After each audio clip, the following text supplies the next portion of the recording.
Bonjour à tous, alors l'Apple Watch vient de débarquer à la rédac, Stéphane. Voilà, alors on va voir ensemble. Donc la boîte est assez étonnante parce qu'on ne s'attendait pas à un truc aussi grand en fait. Donc on va la déballer, hop. Voilà. Alors dans une boîte, il y a une boîte. Un paquet, voilà, c'est un peu une... C'est la poupée gigogne des montres. La poupée russe, donc et là, il y a... Comment ça s'ouvre? Voilà. Ici, il y a une languette. Ok. On va retirer. C'est assez étonnant parce que ça fait longtemps qu'Apple avait pas sorti un packaging aussi élaboré pour un produit. C'est vrai que d'habitude, ces derniers temps, ils avaient plutôt tendance à faire un truc assez,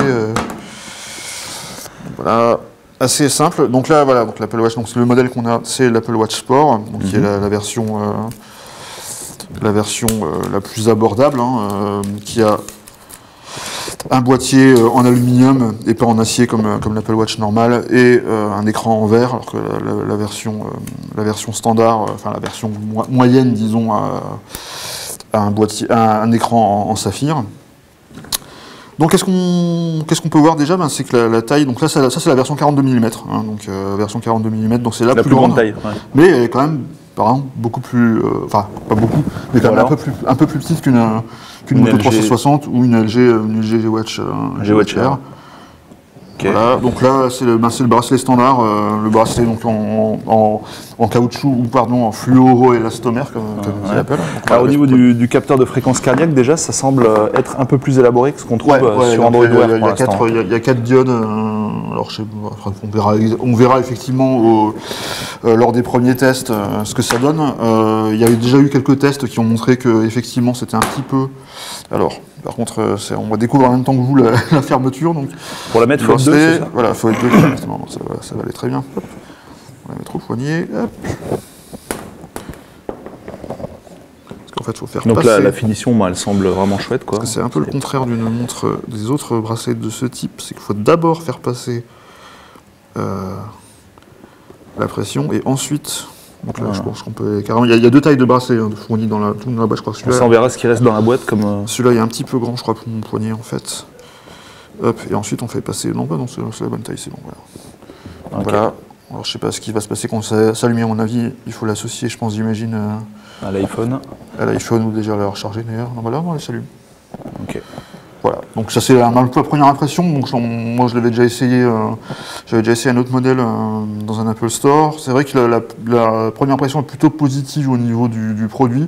Alors je préférais quand même nettement la version acier. Celle-là est peut-être presque trop légère en fait, mais voilà. On verra lors du test. On verra lors du test, effectivement, parce que c'est vraiment le genre de produit typiquement qui. C'est sur la durée vraiment que tu te fais un avis. Voilà, faire un avis sur la durée. On peut voir juste quand même deux secondes. Voilà, les deux moyens d'interaction.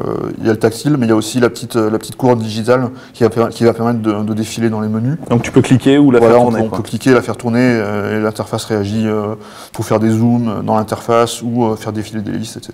Donc, voilà. Okay. Alors, quoi d'autre dans la boîte? Alors, quoi d'autre dans la boîte, justement? Hop.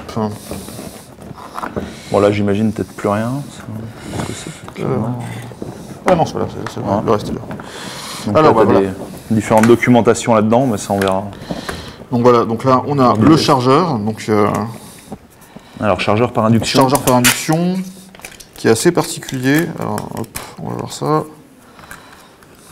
Bon, tu as déjà une bonne petite longueur de câble. Voilà, ça c'est déjà pas mal. Hop. Il risque pas de prendre froid là avec ce qu'ils lui ont mis. Non, c'est clair.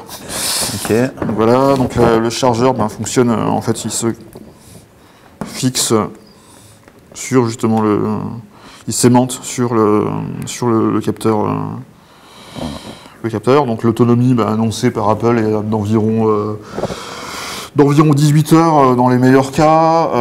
Apple, on a vu dans les premiers tests que ça tenait une bonne journée, que vers 22 heures, en fait, 22h, 23 heures selon les tests, fallait un peu comme Wear, quoi, finalement. Un peu finalement, assez ce qu'on est déjà habitué à voir sur les montres Android Wear. Donc ça, on verra lors du test pour plus de détails, évidemment.